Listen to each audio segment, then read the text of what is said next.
എന്താ പറയണ്ടേ? ഹായ് കൃഷ്ണ, എന്തോ ഹായ്. ഒരിക്കലും ചിക്കൻ ബോക്സ് ഒന്നും ഇവൻ എന്നോട് പറയുന്നതാണ്, ഇനി വേണേ ഇനി കുറച്ച് എക്സാം എഴുതി വേണേ മേലൊക്കെ ആയിരിക്കും. ഇവന് കസേര കൊടുക്കരുതായിരുന്നു. കണ്ടന്റ് ഉണ്ടാക്കുന്നത് എന്തൊരു ആത്മാർത്ഥത. നമ്മളൊരു പ്രശ്നം ഒരു മെസ്സേജ് അയച്ചാൽ മതി, പിന്നെ ആ സാറ് നമ്മളെ മെന്ററാ. ഇവിടെയുള്ള എല്ലാ ടീച്ചേഴ്സും എന്നെ ഒരുപാട് സപ്പോർട്ട് ചെയ്തിട്ടുണ്ട്. അത് പഠിക്കാൻ വേണ്ടി മാത്രമല്ല, നമ്മൾ മെന്റലി ഡൗൺ ആകുന്ന സമയത്തെല്ലാം തന്നെ കൂടി മാത്രമല്ല ഒരു ലൈഫും കൂടി നമുക്ക് എങ്ങനെ മുന്നോട്ട് പോകണമെന്ന് ശരി ടീമേറ്റ്സിന്റെ എല്ലാ മെന്റേഴ്സും നമുക്ക് കാണിച്ചു തരുന്നത്. കാരണം ഇവിടുന്ന് തരുന്നത് ഏറ്റവും നല്ല മെത്തേഡാ. സൺഡേ ആണെങ്കിൽ കൂടി നമുക്ക് ക്ലാസ് ഇല്ലായെങ്കിൽ നമുക്ക് ഇവിടെ വന്ന് ലൈബ്രറി യൂസ് ചെയ്യാം. ഇനി ഒരു സിസ്റ്റം ഒന്നും ഇല്ലാത്ത ഒരാൾക്കാണെങ്കിൽ നമുക്ക് അവിടെ ലാബിൽ പോയിട്ട് എക്സാമുകളും കാര്യങ്ങളും എഴുതാം. QAക്ക് വേറെ പുറത്ത് പോകണം, അല്ലെ RIക്ക് ഒരു വേറെ ആളെ നോക്കാം എന്നൊന്നും വേണ്ട. നമുക്ക് ഓൾ ഇൻ വൺ ഒരു കംപ്ലീറ്റ് സൂപ്പർ മാർക്കറ്റിൽ പോകുന്ന പാക്കേജ് കിട്ടും. കാരണം ഇവര് നമ്മളെ നന്നായിട്ട് ശ്രദ്ധിക്കും. 2022 ടീമേറ്റ്സിന്റെ ഫസ്റ്റ് അച്ചീവേഴ്സ് മീറ്റിന് ആങ്കറായിട്ട് വന്നു. അതിനുശേഷം ഇപ്പോൾ ഒരു അച്ചീവറായിട്ട് വരുന്നു. അപ്പോൾ ഈ ഒരു ലൈഫ് സ്പാനിലെ ട്രാവൽ നിങ്ങൾ എങ്ങനെ ഈ ഒരു അച്ചീവ്മെന്റിലേക്കുള്ളൊരു എങ്ങനെ ഇപ്പം നോക്കിക്കാണുന്നുണ്ട്?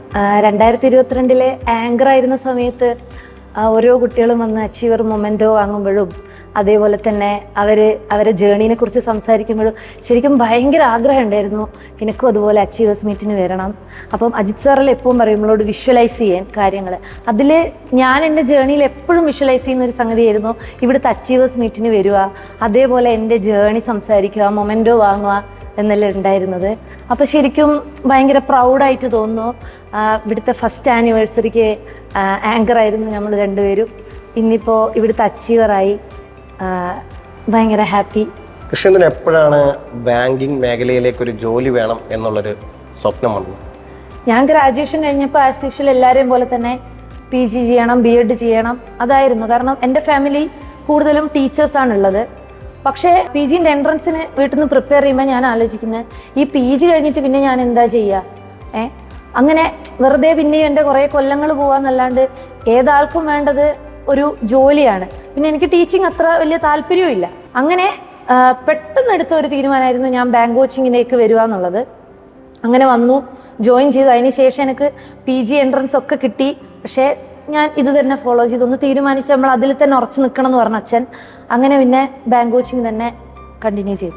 കൃഷ്ണേന്ദു ഇപ്പോൾ ടീമേറ്റ്സ് തുടങ്ങിയ സമയം തൊട്ടേ ഇവിടെ ടീമേറ്റ്സിൽ ഉണ്ടായിരുന്നൊരു സ്റ്റുഡൻ്റ് ആണ്. അപ്പം നോർമലി നമ്മൾ കണ്ടുവരുന്ന വെച്ചാൽ കുറച്ച് കാലം പ്രാക്ടീസ് ചെയ്ത് നമുക്കൊരു ബാങ്ക് അച്ചീവ് അല്ലെങ്കിൽ ഒരു എക്സാം എഴുതി അപ്പിയർ ചെയ്ത് നമുക്ക് ഫൈനൽ ലിസ്റ്റിൽ കയറാൻ പറ്റിയില്ലെങ്കിൽ പലരും നിർത്തിപ്പോകാറുണ്ട്. അപ്പം ഈ കൃഷ്ണേന്ദുവിൻ്റെ ജേണിയിൽ എപ്പോഴെങ്കിലും പ്രിലിംസ് പാസ്സാവാത്തപ്പോഴോ മെയിൻസ് കിട്ടാത്തപ്പോഴോ നിർത്തിപ്പോകാം, അല്ല എങ്കിൽ ഇത് നമുക്ക് വേറൊരു ജോലി നോക്കാം എന്നുള്ള രീതിയിൽ എപ്പോഴെങ്കിലും ഒരു തോന്നൽ വന്നിട്ടുണ്ടായിരുന്നു? ഇല്ല, എനിക്ക് തോന്നിയിട്ടില്ല. ഞാൻ ഒരിക്കലും ടീമേറ്റ്സിൻ്റെ മീറ്റിങ്ങിൽ തന്നെ പറഞ്ഞിട്ടുണ്ട്, എനിക്കൊരിക്കലും ടീമേറ്റ്സിൽ ഞാനും ഒരു ബാങ്ക് കോച്ചിങ്ങിന് വന്നിരുന്നു എന്ന് പറയല്ല വേണ്ടത്. എനിക്ക് ടീമേറ്റ്സിൻ്റെ അച്ചീവർ ആയിരുന്നു എന്ന് പറയണം എന്നായിരുന്നു എൻ്റെ ആഗ്രഹം. ആദ്യത്തെ കൊല്ലമൊന്നും ഫസ്റ്റ് കൊല്ലമൊന്നും ഞാൻ ഒരൊറ്റ പ്രിലിമിനറി എക്സാം പോലും ഞാൻ ക്ലിയർ ചെയ്തിട്ടുണ്ടായിരുന്നില്ല.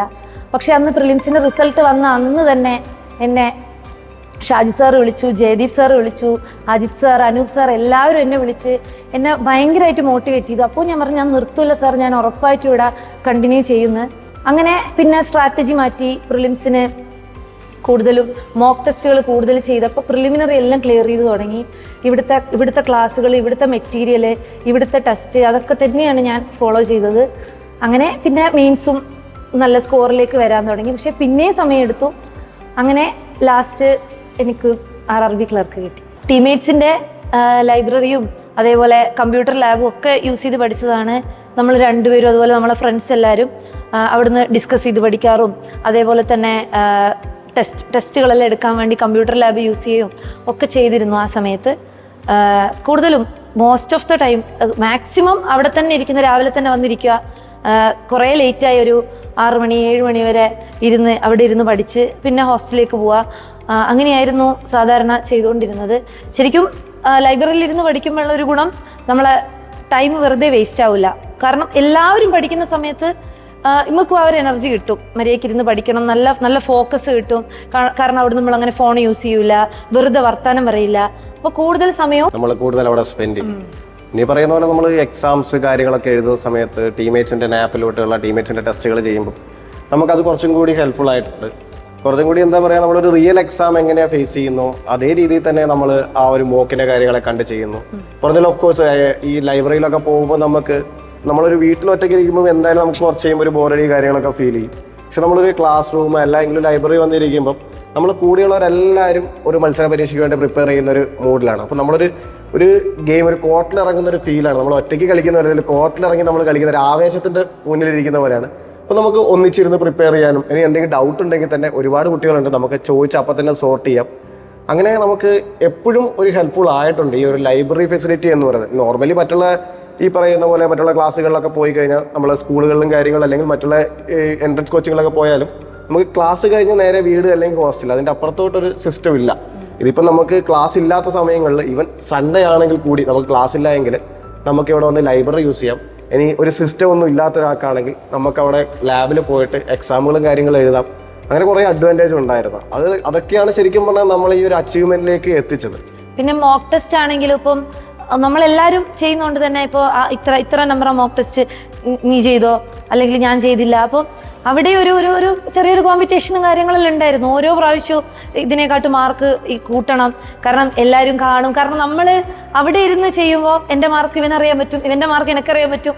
അപ്പം എപ്പോഴും മാർക്ക് കൂട്ടണം, അപ്പം അതിന് മാക്സിമം നമ്മൾ കൂട്ടിയെടുക്കണം എന്നുള്ളൊരു ഇത് വരും. അതന്നെ നമ്മൾ ഒരു എക്സാമിന് പോയിട്ട് എങ്ങനെയാണോ ഒരു ടെസ്റ്റ് ചെയ്യുക അതേ ഒരു മൂഡിൽ അവിടുന്ന് ടെസ്റ്റ് ചെയ്യാൻ പറ്റും എന്ന് തോന്നിയിട്ടുണ്ട്. അതെ, എനിക്ക് ശരിക്കും പറഞ്ഞാൽ ടീമേറ്റ്സിൽ വരുമ്പോൾ നമ്മളൊരു കോച്ചിങ്, നമ്മളൊരു ജോലി എന്നൊക്കെ വിചാരിച്ചാൽ നമ്മളൊരു ലക്ഷ്യം അങ്ങനെ വെച്ച് വന്നു. നമുക്ക് ആദ്യം പറഞ്ഞ പോലെ കൃഷ്ണ പറഞ്ഞ പോലെ കുറച്ച് പ്രിലിംസ് ഒക്കെ കിട്ടാതായപ്പോൾ നമ്മൾ ഡൗൺ ആയി. അപ്പോൾ അങ്ങനെയൊക്കെ ആയപ്പം നമുക്കൊരു മൊത്തത്തിൽ ഡൗൺ ആയി. ശരി, എനിക്ക് കിട്ടുമോ എന്നുള്ളൊരു തോട്ട് നമുക്ക് വരാൻ തുടങ്ങി. പക്ഷേ ഫ്രണ്ട്സ് എന്ന് പറയുന്ന ഒരു സർക്കിള് അത് വന്നപ്പം വളരെയധികം നമുക്ക് ഹെൽപ്ഫുൾ ആയിട്ടുണ്ട്. ഞാൻ ശ്രദ്ധിച്ചിട്ടുണ്ട്. കാരണം വെച്ചാൽ കോളേജിലൊരു ഫ്രണ്ട്സിനെ പോലെ ചുമ്മാ വർത്താനം പറയാം, വൈകുന്നേരം ചായ കുടിക്കുക, സിനിമ കാണാൻ പോവുക, അടിച്ചു പൊളിക്കുക എന്നുള്ളതല്ല. നമ്മൾ കോമ്പറ്റീഷൻ ലെവലിൽ ശരിക്കും ഫ്രണ്ട്സായി. കാരണം ഞങ്ങളൊരു 5-8 പേര് നമ്മൾ അറിയില്ല, ഒരു ഗ്യാങ് ഉണ്ടായിരുന്നു. അതിൻ്റെ അകത്ത് ഒരാൾ QA ടോപ്പർ ആണെങ്കിൽ അടുത്ത ആൾ റീസണിങ്ങിൽ ടോപ്പർ ആയിരിക്കും, വേറൊരാൾ GA-ലായിരിക്കും, ഒരാൾ ഇംഗ്ലീഷിലായിരിക്കും. അപ്പം നമുക്ക് സോർട്ട് ഔട്ട് ചെയ്യാൻ വേറെ എവിടെയും പോകണ്ട, നമ്മുടെ എല്ലാ കാര്യങ്ങളും നമുക്ക് അതിൻ്റെ ഉള്ളിൽ തന്നെ ചെയ്യായിരുന്നു. അപ്പൊ അതിൻ്റെ ഉള്ളിൽ തന്നെ എല്ലാവർക്കും ഈക്വൽ കോൺട്രിബ്യൂഷൻ കൊടുത്തു, ഈക്വൽ കോമ്പറ്റീഷനും ഉണ്ടായിരുന്നു. അപ്പം നല്ലൊരു എഫക്റ്റ് ആയിരുന്നില്ല അത് ഒരു സമയത്ത് ടീമേറ്റ്സിൽ ഈ രാവിലെ ക്ലാസ് ഉച്ചയ്ക്ക് ശേഷം ഒരു വർക്ക്ഷീറ്റ് തന്നിട്ട് ഒരു കുറേ ക്വസ്റ്റ്യൻസ് തന്നിട്ട് അപ്പം അത് എല്ലാവരും വട്ടത്തിലിരുന്നാ ചെയ്യുക. അപ്പം നമ്മളൊരു ഗ്രൂപ്പ് ഉണ്ടായിരുന്നു, ആ ഗ്രൂപ്പിലിരുന്ന് വട്ടത്തിലിരുന്ന് എല്ലാവരും ചെയ്യും. ആ സമയത്ത് അതൊക്കെ ശരിക്കും ഭയങ്കര ഹെൽപ്പിംഗ് ആയിരുന്നു. അപ്പം നമുക്ക് ഡൗട്ട് ഒന്നും അതെങ്ങനെയാണ് അങ്ങനെ വന്നതെന്ന് പറയുമ്പോൾ അവർ എന്ന് വെച്ചാൽ പല മെത്തേഡിലായിരിക്കും. ഇപ്പം QA ആകുമ്പോൾ പല മെത്തേഡിലായിരിക്കും ഓരോരുത്തരും ചെയ്യുന്നത്. അപ്പം അതിൽ ഏറ്റവും സിംപ്ലസ്റ്റ് ആയിട്ടുള്ളത് പറഞ്ഞു തരും. അതെ, ചിലർക്ക് ഈ ക്ലാസ്സിൽ ചിലർക്ക് ഈ പറയുന്ന പോലെ എന്തെങ്കിലുമൊക്കെ ഡൗട്ടുള്ള ചോദിക്കാൻ വഴിയുള്ളവരൊക്കെ ഉണ്ടാവും. അവർ ഈ ഫ്രണ്ട് സർക്കിൾ വന്ന് ചോദിക്കുമ്പോൾ ആ ക്ലാസ് നന്നായിട്ട് മനസ്സിലായവരുണ്ടാവും. അവർക്ക് കുറച്ചും കൂടി എളുപ്പത്തിൽ പറഞ്ഞു കൊടുക്കും. കാരണം ഫ്രണ്ട്സ് പറയുമ്പോൾ എപ്പോഴും കുറച്ചും കൂടി എളുപ്പത്തിൽ നമുക്ക് മനസ്സിലാവും. കാരണം ടീച്ചർ മെന്റേഴ്സ് എല്ലാം നന്നായിട്ട് പറഞ്ഞു തരുന്നുണ്ടെങ്കിലും ചിലർക്ക് ഭയങ്കര ഒരു പേടി ഉണ്ടാവും അവരോട് ചോദിക്കാൻ. കാരണം നമ്മൾ മാക്സിമം ഇന്ററാക്ട് ചെയ്യാറുണ്ട്. ഇപ്പൊ ഞാൻ അങ്ങനെ ചോദിക്കുന്ന ഒരു വ്യക്തിയാണ്, ടീച്ചർ ആരാണ് എന്തായാലും ഞാൻ ചോദിക്കും. പക്ഷെ അങ്ങനത്തെ ചോദിക്കാത്തവരുണ്ടായിരുന്നു. പക്ഷെ നമുക്ക് മനസ്സിലായ ഒരു സാധനം വേറൊരാളോട് പറഞ്ഞു കൊടുക്കുമ്പോൾ അവർക്ക് മാത്രമല്ല നമുക്കും കുറച്ചും കൂടി അത് പെട്ടെന്ന് മനസ്സിലാവുന്നുണ്ട്. കാരണം അതേ സ്ട്രാറ്റജി വെച്ച് തന്നെ നമ്മൾ എക്സാമിന് പോകുമ്പോൾ മറ്റൊരാൾ വേറൊരു ഏത് രീതി പ്രിപ്പയർ ചെയ്ത ഒരാൾ എഴുതുന്നതിനേക്കാളും കുറച്ചുകൂടി ബെറ്റർ ആയിട്ട് നമുക്ക് ചെയ്യാൻ പറ്റിയെന്ന് തോന്നിയിട്ടുണ്ട്. പിന്നെ അതേപോലെ ഇവിടുത്തെ ടെസ്റ്റിൽ നമ്മളിപ്പോ മാർക്ക് കുറയുന്ന സമയത്ത് ഇപ്പൊ ഇവര് വന്ന് നോക്കും എവിടെയാണ് അല്ലെ, എവിടെയാണ് എന്റെ ടെസ്റ്റ്, ഞാൻ ചെയ്ത ടെസ്റ്റ് എടുത്ത് നോക്കും, ഞാൻ ഏതെല്ലാം ക്വസ്റ്റ്യൻസ് ആണ് അറ്റൻഡ് ചെയ്തിരിക്കുന്നത്. അപ്പം പലപ്പോഴും ഇവനെല്ലാം പറഞ്ഞിട്ടുണ്ട് QA-ന്റെ എല്ലാം ഞാൻ ചിലപ്പം നേരെ ടെസ്റ്റ് ചെയ്തു പോവുക ചെയ്യുക. ആദ്യം കാണുന്ന ക്വസ്റ്റ്യൻ ഏതാണോ അത് തൊട്ടങ്ങ് തുടങ്ങും. അപ്പൊ അതിൽ നിന്ന് മാറ്റി ആദ്യം സിംപ്ലിഫിക്കേഷൻ ചെയ്യുക, പിന്നെ നമ്പർ സീരീസ് ചെയ്യുക, അങ്ങനെ സിമ്പിളായിട്ടുള്ള ക്വസ്റ്റ്യൻസ് അതെല്ലാം ശരിക്കും ഇവിടുന്ന് ടെസ്റ്റ് ചെയ്യുമ്പോൾ എൻ്റെ ടെസ്റ്റ് ഇവരെടുത്ത് നോക്കിയിട്ട് അത് അനലൈസ് ചെയ്തിട്ടെല്ലാം പറഞ്ഞു തന്നിട്ടുണ്ട്. ഒരിടയ്ക്ക് നമ്മളെ മെന്റേഴ്സ് പറയാറുണ്ട്, നമ്മളെ ഫാക്കൽറ്റീസ് ആണെങ്കിലും പറയാറുണ്ട്, ഈ കോമ്പറ്റേറ്റീവ് എക്സാം എന്ന് വെച്ചാൽ നമ്മൾ കുറേ പഠിച്ച് കുറേ ഇരുന്ന് പ്രിപ്പയർ ചെയ്ത് കുറേ നമ്മൾ ഈ പറയുന്ന പോലെ ടെസ്റ്റ് ചെയ്തതുകൊണ്ട് മാത്രം നമുക്ക് എക്സാമിൽ പോയി എഴുതാനാവില്ല. കാരണം ഇഷ്ടംപോലെ എക്സാമുകൾ നമ്മൾ കണ്ടിട്ടുണ്ട്, നന്നായിട്ട് പ്രിപ്പയർ ചെയ്യുന്ന ആൾക്കാർക്ക് എക്സാം എഴുതാൻ പറ്റാറില്ല. കാരണം നല്ല മാർക്കൊക്കെ ഉണ്ട്, അവർ അടിപൊളിയായിരിക്കും. പക്ഷെ എക്സാമിന് ചിലപ്പോൾ അവർക്കൊരു പേടി അല്ലെങ്കിൽ ആ എക്സാം എങ്ങനെ അറ്റൻഡ് ചെയ്യണം എന്നുള്ളൊരു പ്രശ്നമുണ്ട്. അത് ഈ പറയുന്ന ഷാജി സാറൊക്കെ നമുക്ക് പറഞ്ഞു തന്നിട്ടുണ്ട്, ഇത് എങ്ങനെ പ്രിപ്പയർ ചെയ്യണം. അതായത് നമ്മളൊരു ക്വസ്റ്റ്യൻ പേപ്പർ കിട്ടുമ്പം ആദ്യം അത് വായിച്ചു നോക്കണം എന്ന് പറഞ്ഞത് പിന്നെയാണ്. കാരണം ഞങ്ങൾക്കൊക്കെ ആദ്യം ക്വസ്റ്റ്യൻ പേപ്പർ വന്നപ്പോൾ നമ്മളെല്ലാം ആദ്യം ഇരുന്നിട്ട് ചെയ്യാൻ തുടങ്ങി. ചെയ്ത് കഴിഞ്ഞ് ലാസ്റ്റ് സാറ് ചോദിച്ചു, ഈ ചോദ്യം ആദ്യം എടുത്തവരാരാണ്? അധികാരം കൈവക്കിയിട്ടില്ല. കാരണം അതായിരുന്നു ആ കൂട്ടത്തിൽ എളുപ്പമുള്ളത്. അപ്പം എപ്പോഴും ഒരു എക്സാമിന് ഒരു ക്വസ്റ്റ്യൻ ഉണ്ടാക്കുമ്പോൾ ഒരു 35 അല്ലെങ്കിൽ 40 ചോദ്യം ഉണ്ടാക്കുമ്പോൾ അതിൻ്റെ അകത്ത് എങ്ങനെ പോയാലും ഒരു 10 ചോദ്യം ചെയ്യാൻ പറ്റുന്നുണ്ടാവും. അത് കണ്ടെത്തലാണ് ശരിക്കും ഒരു കോമ്പറ്റേറ്റീവ് എക്സാമിൻ്റെ ഏറ്റവും വലിയ അഡ്വാൻറ്റേജ്. കാരണം അത് പിന്നെ നമ്മൾ ശരിക്കും പറഞ്ഞാൽ ടീമേറ്റ്സിൽ വന്നപ്പോഴാണ് നമുക്ക് അതിൻ്റെ ഒരു ഇമ്പോർട്ടൻസ് നമുക്ക് മനസ്സിലാവുന്നത്. കാരണം ഞാൻ ഇൻഡിവിജ്വലി ആദ്യം പ്രിപ്പയർ ചെയ്തിട്ടുണ്ടായിരുന്നു. അപ്പം ഈ പറഞ്ഞ നമ്മൾ മോക്ക് എക്സാം എഴുതും, ഏതാണ് എളുപ്പം ഏതാണ് എളുപ്പമില്ലെന്നല്ല, നമുക്ക് കിട്ടുന്ന ഏതാണോ അത് ചെയ്യും. പക്ഷേ പിന്നെയാണ് ഇവിടുത്തെ ഫാക്കൽറ്റീസ് പറയുമ്പോഴാണ് നമ്മൾ ഇങ്ങനെ ഒരു സംഭവം ഉണ്ട് എന്ന് പറയുന്നത്. പക്ഷെ അങ്ങനെ ചെയ്യുമ്പോൾ നമുക്ക് ഭയങ്കര അഡ്വാൻറ്റേജ് എന്താണെന്ന് വെച്ച് കഴിഞ്ഞാൽ പെട്ടെന്ന് മറ്റുള്ളവൻ ചിലപ്പം എക്സാമിന് ഫസ്റ്റ് ടഫ് ക്വസ്റ്റ്യൻ ആണ് അതിൻ്റെ അകത്ത് സ്റ്റക്ക് ആയിട്ടിരിക്കും മറ്റുള്ള ആൾക്കാർ. പക്ഷെ നമ്മളിങ്ങനെ പ്രിപ്പയർ ചെയ്യുന്നുണ്ട് എന്താ വെച്ചാൽ നമുക്ക് എളുപ്പമുള്ള പെട്ടെന്ന് ചെയ്യാം. ലാസ്റ്റ് നമുക്കിപ്പോൾ സ്കോർ ബോർഡ് നോക്കുമ്പോൾ എപ്പോഴും നമുക്ക് മുമ്പിലായിരിക്കും. ഇതേ സ്ട്രാറ്റജി തന്നെ എക്സാമിന് അപ്ലൈ ചെയ്യുമ്പോൾ നമുക്ക് കൂടുതലായിട്ട് അച്ചീവ് ചെയ്യാൻ പറ്റും. അതുപോലെ തന്നെ ആ മെയിൻസിന്റെ ടെസ്റ്റ് ചെയ്യിപ്പിക്കുന്ന ഇപ്പൊ പറഞ്ഞില്ലേ, അത് ഭയങ്കര നല്ലതായിരുന്നു. ഒരു ടെസ്റ്റ് നമ്മൾ രാവിലെ ഒരു ടെസ്റ്റ് ചെയ്യുന്നു, അതിനുശേഷം അത് അനലൈസ് ചെയ്യുമ്പോൾ ഫസ്റ്റ് ഏത് ക്വസ്റ്റ്യൻ ചെയ്തു, അടുത്തത് ഏത് ക്വസ്റ്റ്യൻ ചെയ്തു. അപ്പോൾ ശരിക്കും പറഞ്ഞാൽ നമുക്കൊരു ഐഡിയ കിട്ടും എങ്ങനെയാണ് മെയിൻസിന്റെ ഒരു പേപ്പറിന് നമ്മൾ പ്രിലിംസ് പോലെ അല്ല മെയിൻസ് എൻറ്റയർലി ഡിഫറെന്റ്. അപ്പം അവിടെ ഏത് ക്വസ്റ്റ്യനാണ് നമ്മൾ ഫസ്റ്റ് എടുക്കേണ്ടത്, ആ സെലക്ഷൻ ഓഫ് ക്വസ്റ്റ്യൻ എല്ലാം ശരിക്കും ഇവിടുന്ന് ചെയ്ത ആ ടെസ്റ്റ് ഭയങ്കര ഇതായിരുന്നത്. എനിക്ക് അത് പറഞ്ഞപ്പോഴേ കാര്യം ഓർമ്മയായിരുന്നു. നമ്മുടെ SBIന്റെ മെയിൻസിന്റെ ഒരു എക്സാമിന് ആലുവ പോയിട്ട് എഴുതുമ്പോൾ ഞാൻ എപ്പോഴും എഴുതുമ്പോൾ മെയിൻസ് എഴുതുമ്പോൾ എൻ്റെ ഓരോ സെക്ഷനിലും എല്ലാ സെക്ഷനിലും ഞാൻ പേപ്പർ എടുത്തിട്ട് അതിൻ്റെ ലെഫ്റ്റ് സൈഡിൽ ഒരു കോളം വരയ്ക്കും. എന്നിട്ട് ഞാൻ ഫസ്റ്റ് ഒരു 3 സെക്ഷനായിട്ട് തിരിക്കും. സിമ്പിൾ, ഹാർഡ്, ഈ പറയുന്ന പോലെ നമുക്ക് ചൂസ് ചെയ്യാൻ പറ്റുന്നത്. അപ്പം അതായത് സിമ്പിൾ കഴിഞ്ഞിട്ട് മീഡിയം സാധനം ഞാൻ സെറ്റ് ചെയ്യും. ഞാനിങ്ങനെ എഴുതി വെക്കും 1 to 5, അടുത്ത 10 to 6 ആയിരിക്കും. അങ്ങനെ എഴുതി ഞാൻ പോകും. ആദ്യത്തെ 5-8 മിനിറ്റ് അതാ ചെയ്യുക. എന്നിട്ട് ഞാൻ എക്സാം എല്ലാം കഴിഞ്ഞപ്പോൾ അടുത്തിരിക്കുന്ന ഒരു വർത്താനം പറയുമ്പോൾ എന്നോട്ട് കുട്ടി ചോദിച്ചു, അതെന്താ എഴുതി വെച്ചിരിക്കുന്ന മാർക്കാണോ? ഞാൻ പറഞ്ഞു അതല്ല, ഞാൻ എഴുതി കൂട്ടിയതാണെന്നാണ്. കാരണം നമ്മളൊരു സ്ട്രാറ്റജി, നമുക്കൊരു ജോലി കിട്ടാണ്ട് നമ്മൾ ആരോടൊന്ന് റിവീൽ ചെയ്യാറില്ല. കാരണം അതൊരു ഇൻഡിവിജ്വൽ സ്ട്രാറ്റജിയാണ്. അപ്പോൾ ഇവിടുന്ന് പറഞ്ഞത് തന്നെയാണ്. കാരണം അത് വേറെ ഇൻസ്റ്റിറ്റ്യൂട്ടിലെ കുട്ടിയായിരുന്നു. അപ്പോൾ പിന്നെ ഞാൻ ജസ്റ്റ് വേറെ ഒന്നും പറയാൻ പോയില്ല, ഞാനത് ഒന്നും. പക്ഷെ എനിക്ക് ഭയങ്കര ഫണ്ണി ആയിട്ട് തോന്നി. പിന്നെ എന്ന് വെച്ചാൽ ആ ഒരു സ്ട്രാറ്റജി ഞാൻ പിന്നെ അച്ചീവ് ചെയ്തതിന് ശേഷം കുറേ പേരോട് പറഞ്ഞു കൊടുത്തപ്പോൾ അവർക്ക് ഭയങ്കര ഹെൽപ്ഫുൾ ആയിട്ടുണ്ടായിരുന്നത്. കാരണം നമ്മൾ വായിച്ച് ഒരു 5 മിനിറ്റ് കളഞ്ഞാലും നമുക്ക് അവിടെ 20 മിനിറ്റ് ലാഭം കിട്ടും. അത് ഭയങ്കര അതല്ലേ ഇവിടുന്ന് മീറ്റിങ്ങിനും ക്ലാസ്സിനും എല്ലാം പറഞ്ഞു തന്നതാ. അത് മെയിൻസിന്റെ ക്വസ്റ്റ്യൻ പേപ്പർ എങ്ങനെ നമ്മൾ അപ്രോച്ച് ചെയ്യണം എന്നുള്ളത് ശരിക്കും ആ ഒരു സെഷൻ അത് കുറേ ദിവസം ഉണ്ടായി. ഓരോ ദിവസവും രാവിലെ തന്നെ ഒരു ലൈവ് ടെസ്റ്റ്, ഒരു സെക്ഷനലായിട്ട് റീസണിങ്ങിൻ്റെ ഒരു ടെസ്റ്റ്, പിന്നെ അത് എല്ലാവരും ചെയ്യുന്നു. അതിനുശേഷം സാറ് ടോപ്പ് സ്കോറർ ആയിട്ടുള്ള ആളോട് ചോദിക്കുന്നത് ഏതാ ഫസ്റ്റ് അറ്റൻഡ് ചെയ്തത്, അത് അറ്റൻഡ് ചെയ്തത് ആരൊക്കെയുള്ളത്. അങ്ങനെ അത് നമ്മളെ സാറുമാർ എപ്പോഴും പറയാറുണ്ട്, ഈ പ്രിലിംസ് എന്ന് പറഞ്ഞ 2020 മാച്ചും മെയിൻസ് എന്ന് പറയുന്ന ടെസ്റ്റാണ്. 2020 എന്ന് വെച്ചാൽ 20 ഓവറേ ഉള്ളൂ, അടിച്ചങ്ങനെ തീരെ. 1 മണിക്കൂർ 60 മിനിറ്റ് 100 ചോദ്യം. നമ്മൾ മാക്സിമം അറ്റംപ്റ്റ് ഔട്ട് ആവേണ്ട അറ്റംപ്റ്റ് ചെയ്യണം. അതാണ് വേറെ ഹൈലൈറ്റ്. നല്ല മാക്സിമം അടിക്കുക, 6 4 അടിച്ചൊക്കെ സ്കോർ കയറ്റുക. പക്ഷെ മെയിൻസ് അങ്ങനെയല്ല, ടെസ്റ്റാണ്. നമുക്ക് ഇഷ്ടംപോലെ സമയമുണ്ട്, കുറച്ച് ചോദ്യമേ ഉള്ളൂ, അതിൽ ചൂസ് ചെയ്യണം. നമ്മൾ ഈ ഫസ്റ്റ് ബോൾ തന്നെ 6 അടിക്കാൻ പോയി കഴിഞ്ഞാൽ ചിലപ്പോൾ അതിനകത്ത് സ്റ്റക്കായിട്ട് ഔട്ടായി പോകട്ടെ. പക്ഷെ ആ ഒരു സ്ട്രാറ്റജി അത് കമ്പയർ ചെയ്യുന്നത് ഭയങ്കരമാണ്. കാരണം നമ്മളോട് എപ്പോഴും പറയാറുണ്ട്, കൃഷ്ണന് ഓർമ്മയുണ്ടാവും. കാരണം ഈ പറയുന്ന മെയിൻസ് ടെസ്റ്റ് പോലെയാണ് നമ്മൾ ചെയ്യേണ്ടതെന്നൊക്കെ. അപ്പൊ അതൊക്കെ നമുക്ക് ശരിക്കും പറഞ്ഞാൽ ലൈഫുമായിട്ട് ഭയങ്കരമായിട്ട് റിലയബിൾ ആണ്. അത് ഭയങ്കര അതെ. അതുപോലെ ഇവിടുത്തെ ടീച്ചേഴ്സ് എന്ന് പറയുമ്പോൾ തന്നെ പല ഇൻസ്റ്റിറ്റ്യൂട്ടും മെന്റർമാർക്ക് വേണ്ടി പൈസ കൊടുക്കണം, എക്സ്ട്രാ പൈസ. ഇവിടെ ഒന്നും വേണ്ട, നമ്മൾ ജസ്റ്റ് ഒന്ന് നമ്മളൊരു പ്രശ്നം ഒരു മെസ്സേജ് അയച്ചാൽ മതി. പിന്നെ ആ സാർ നമ്മളെ മെന്ററാ, ഒരു കൃത്യമായിട്ട് നമ്മളോട് എല്ലാ കാര്യങ്ങളും ചോദിക്കുകയും എല്ലാ കാര്യങ്ങളും അന്വേഷിക്കുകയും എല്ലാം ചെയ്യും. എനിക്ക് പേഴ്സണലി ഇവിടെയുള്ള എല്ലാ ടീച്ചേഴ്സും എന്നെ ഒരുപാട് സപ്പോർട്ട് ചെയ്തിട്ടുണ്ട്. അത് പഠിക്കാൻ വേണ്ടി മാത്രമല്ല, നമ്മൾ മെന്റലി ഡൗൺ ആകുന്ന സമയത്തെല്ലാം തന്നെ നമ്മളെ കൂടെ നിന്ന് നമ്മളെ ബൂസ്റ്റ് ചെയ്യും, നമ്മളോട് സംസാരിക്കും. ഓർമ്മയുണ്ട് ഒരിക്കൽ ഏതോ ഒരു റിസൾട്ട് വന്ന് ഞാൻ ഭയങ്കര ഡൗൺ. അപ്പോൾ അജിത് സാറ് ക്ലാസ്സിൽ വന്നപ്പോൾ തന്നെ സാർക്ക് മനസ്സിലായി ഞാൻ ഡൗണാണ്. സാറ് നേരെ എന്നെ സ്റ്റാഫ് റൂമിലേക്ക് വിളിച്ച് അവിടെ നിന്ന് എന്താ പറ്റിയേ, ഞാൻ കിട്ടിയില്ല. അപ്പോൾ സാറ് നന്നായിട്ടൊക്കെ മോട്ടിവേറ്റ് ചെയ്ത്. അതേപോലെ എല്ലാ ടീച്ചേഴ്സും എന്നെ പേഴ്സണലി വിളിച്ച് തന്നെ, ഞാൻ ചിലപ്പോൾ ഫോൺ പോലും എടുക്കില്ല വിഷമായിട്ട്, എന്നാൽ പോലും എന്നെ പിന്നെയും വിളിക്കും.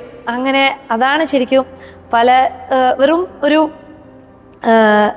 ഭയങ്കര പാഷനേറ്റ് ആയിട്ടുള്ള ടീച്ചേഴ്സാണ് ഇവിടെ ഉള്ളത്.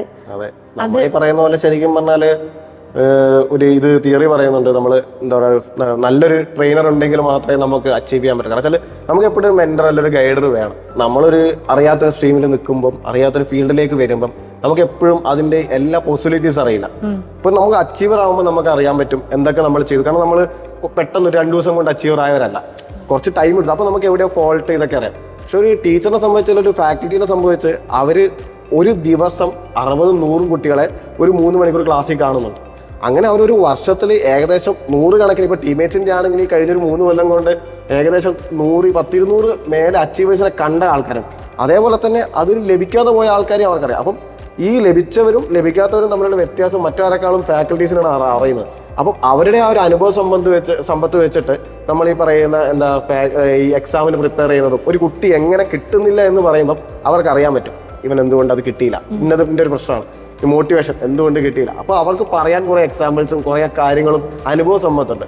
നമ്മൾ ഏതൊരു സ്കൂളിൽ പോയി കഴിഞ്ഞാലും നമ്മൾ ഒരു ട്യൂഷൻ സെൻറ്റർ നോക്കുകയാണെങ്കിൽ പറയും ഇന്ന നല്ലൊരു സാറുണ്ട്, മാത്സിൻ്റെ അടിപൊളി സാറാണ്, അവിടെയാണ് നമ്മൾ ട്യൂഷന് പോവുക. ഇപ്പോൾ 10+2 ഒക്കെ പിള്ളേർ പോകുമ്പോൾ ഇപ്പം എൻട്രൻസിന് പോകുമ്പോൾ നമുക്കറിയാം ഒരു പാലയിലുള്ള ഇൻസ്റ്റിറ്റ്യൂട്ട് അല്ലെങ്കിൽ കോഴിക്കോടുള്ള ഇൻസ്റ്റിറ്റ്യൂട്ട് എന്ന് പറയും.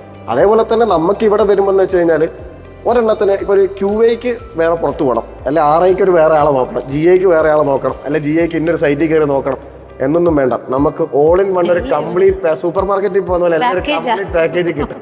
അതാണ് എനിക്ക് ടീമേഴ്സിന് ഭയങ്കര ഒരു ഇൻട്രസ്റ്റിംഗ് ഫാക്ടർ ആയിട്ട്. ഞാനൊന്നും ഒരിക്കൽ പോലും പുറത്തുനിന്നൊരു പല കുട്ടികളും പറയുന്നതൊക്കെ യൂട്യൂബ് ചാനലിൽ കണ്ടു. കാരണം ഇവിടുന്ന് തരുന്നത് ഏറ്റവും നല്ല മെത്തേഡാണ്. അത് എന്താണെങ്കിലും പസിലായിക്കോട്ടെ, അതേപോലെ തന്നെ QA ആയിക്കോട്ടെ, ഇംഗ്ലീഷ് ആയിക്കോട്ടെ, എല്ലാം ഏറ്റവും ബെസ്റ്റ് ആയിട്ടുള്ള മെത്തേഡാണ് നമുക്ക് പറഞ്ഞു തരുന്നത്. അപ്പോൾ നമുക്ക് ഒരിക്കലും വേറൊരു ക്ലാസ് കാണേണ്ട ആവശ്യം അല്ലെങ്കിൽ വേറൊരു സാധനം റെഫർ ചെയ്യേണ്ട ആവശ്യം ഉണ്ടായിട്ടില്ല.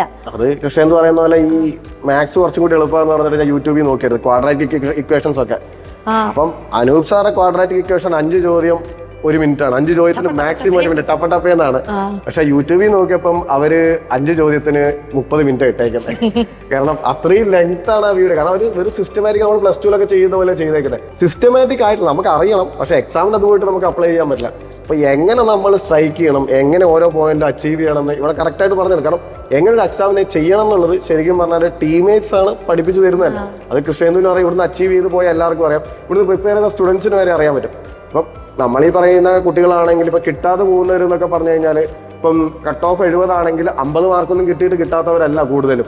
ഈ അടുത്ത് മെയിൻസ് ഒക്കെ എക്സാം എത്തുമ്പോൾ എന്ന് വെച്ച് കഴിഞ്ഞാൽ ഇവിടെ എനിക്ക് അറിയാവുന്ന കുറേ കുട്ടികളെന്ന് വെച്ചാൽ 70 കട്ട് ഓഫ് ആണ്, 65, 69 അങ്ങനെയായിരിക്കും കട്ട് ഓഫ് വരുന്നത്. അപ്പോൾ അവർ ജസ്റ്റ് ആ ഒരു കട്ട് ഓഫിൻ്റെ അടുത്തെത്തിയിട്ടാണ് പോകുന്നത്. ആ അടുത്തെത്തുന്നതെന്ന് പറഞ്ഞാൽ എന്തെങ്കിലും ചെറിയ മിസ്റ്റേക്കോ കാര്യങ്ങളൊക്കെ ആയിരിക്കും. കാരണം നമ്മളൊക്കെ അത് കുറേ ഫേസ് ചെയ്ത ഒരാളാണ്. കാരണം എനിക്ക് തന്നെ 3-4 എക്സാമുകൾ 1 മാർക്കിനും 1.5 മാർക്കിനൊക്കെ പോയിട്ടുണ്ട്. നമ്മൾ അതിൽ നിന്ന് തളരാണ്ട് നമ്മൾ വീണ്ടും മുന്നോട്ട് ആ ഒരു വാശി, ആ തോൽവി ഒരു വിജയമായിട്ട് കണ്ട് മുന്നോട്ട് പോകും. എപ്പോഴും പറയും നമ്മൾ തോൽവി വിജയത്തിൻ്റെ പടികളാണ്.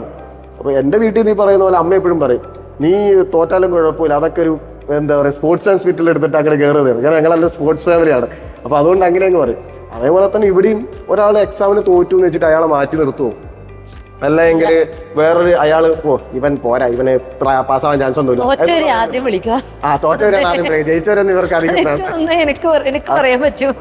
അപ്പൊ അതുകൊണ്ട് അന്ന് റിസൾട്ട് വന്ന അന്ന് എനിക്ക് കോള് വന്നിരിക്കും കിട്ടിയിട്ടില്ലേ. അപ്പൊ അങ്ങനെയാണ് നമുക്ക് മൊത്തത്തിൽ ഈ പറയുന്ന പോലെ നമുക്ക് ശരിക്കും ഇവിടെ വന്ന് ഇവർ പറയുന്നു നമ്മൾ വന്നത് കൊണ്ട് ഒരിക്കലും നമുക്ക് ജോലി കിട്ടത്തില്ല. അതിപ്പോൾ ഇവിടെ നിന്നല്ല, നമ്മൾ എത്ര വലിയ ഇൻസ്റ്റിറ്റ്യൂട്ടിൽ പോലെ ഇപ്പോൾ സിവിൽ സർവീസ് പറയുമ്പോൾ നമ്മൾ ഒരു കോട്ടയം ചെല്ലാൻ പറയും, രാജസ്ഥാനിലെ കോട്ടയം അല്ലെങ്കിൽ ഡൽഹി ചെല്ലാൻ പറയും. ഇപ്പോൾ ഡൽഹി ചെന്നുകൊണ്ടൊന്നും ജോലി കിട്ടണമെന്നില്ല. ഇവിടെ കഴിഞ്ഞ കൊല്ലം 32ാം റാങ്ക് കേരളക്കാരിയാണ്, കേരളത്തിൽ നിന്ന് പഠിച്ചു വന്ന ആളാണ്.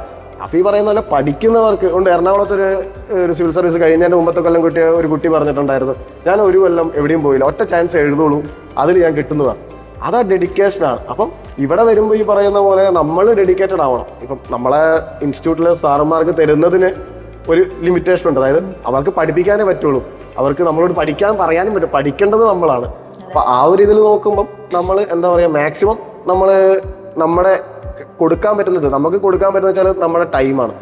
കാരണം നമ്മൾ എത്രത്തോളം അത് സ്പെൻഡ് ചെയ്യുന്നോ അത്രത്തോളം നമുക്ക് കിട്ടും. കാരണം ഷാജി സാറൊക്കെ പറഞ്ഞിട്ടുണ്ട്, സാറ് ഒരു എൻട്രൻസ് എഴുതിയിട്ട് സാറ് പോകുന്ന സമയത്ത് സാറിന് റിസൾട്ട് വന്നപ്പോൾ ഒരു ഒരാഴ്ചയൊക്കെ സമയം ഉണ്ടായിരുന്നുള്ളൂ. സാറ് 18 മണിക്കൂർ 20 മണിക്കൂറൊക്കെ ഇരുന്ന് പഠിച്ചിട്ടാണ് പോയത്. അപ്പോൾ എനിക്കൊരു ആദ്യം ഒരു കൗതുകം ഉണ്ടായിരുന്നു, പുള്ളി കുറച്ച് തള്ളുന്നതായിരിക്കും, അപ്പം അതൊക്കെ ഒന്ന് ട്രൈ ചെയ്താൽ അങ്ങനെ ഉണ്ടാവുന്നുണ്ടായിരുന്നു. പക്ഷെ ശരിക്കും പറഞ്ഞാൽ അങ്ങനെ ഇരിക്കാൻ പറ്റും, അത് പഠിച്ചു. കാരണം പലതും പറ്റില്ല എന്ന് പറഞ്ഞ സാധനം പഠിക്കാൻ പറ്റി. ഞാനൊക്കെ കോളേജിലൊക്കെ ലാസ്റ്റ് ടൈം പഠിക്കുന്ന ആൾക്കാരാണ്, എക്സാമിന് ഒരാഴ്ച മുമ്പ് പഠിക്കുകയുള്ളൂ, അത്രേ ഉള്ളൂ, അതിൻ്റെ അപ്പുറത്തോട്ട് ഞാൻ പഠിക്കത്തില്ല. പക്ഷെ ഇവിടെ വന്ന് നമ്മൾ ഈ പറയുന്ന പോലെ ഇരുന്നിട്ടുണ്ട്, ഈ പറയുന്ന പോലെ ഒരു 16 മണിക്കൂർ 17 മണിക്കൂർ ഇരുന്നിട്ടുണ്ട്, അത്ര നേരം ഉറങ്ങിയിട്ടുള്ളൂ. കാരണം അങ്ങനെ ഇരുന്നിട്ടുണ്ട്, അങ്ങനെ ഇരിക്കാനും പറ്റും, നമുക്ക് മടുപ്പ് വരില്ല.